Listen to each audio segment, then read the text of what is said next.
Jadi hari ini saya nak share kepada hampa semua satu kisah berkenaan dengan seorang ahli maksiat yang mana akhirnya ahli maksiat ini masuk ke dalam syurga Allah Subhanahu Wa Taala. Baik, jadi kisah ni bermula di mana ada seorang ahli maksiat yang bernama Malik bin Dinar. Jadi hampa sudah tentu ramai daripada kalangan kita yang tahu siapa Malik bin Dinar ni. Dia merupakan seorang yang sangat soleh, merupakan ahli ibadat dan seorang yang mana ahli sufi. Yang mana sebelum dia menjadi seorang yang soleh ni, dia ada kisah hitam di dalam kehidupan dia, yang mana Malik bin Dinar ni merupakan seorang pemabuk. Dia orang yang buat maksiat. Dia Islam, dia mengucap tapi dia buat maksiat kepada Allah Subhanahu Wa Taala. Baik, jadi dipendekkan cerita, pada satu hari Malik bin Dinar ini dia rasa di dalam diri dia ni teringin nak buat apa? Dia teringin nak berkahwin, sedangkan boleh sahaja dia teruskan maksiat yang dia lakukan. Dan akhirnya apa yang berlaku? Allah izinkan dia berkahwin, dan bila mana dia berkahwin, Allah kurniakan kepada dia seorang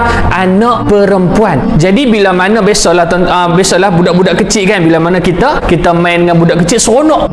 Seronok. Malik bin Dinar pun dia cukup sayanglah kepada anak dia ni, sampai kan Malik bin Dinar kita tahu dia punya perangai satu, dia ni orang yang suka minum arak.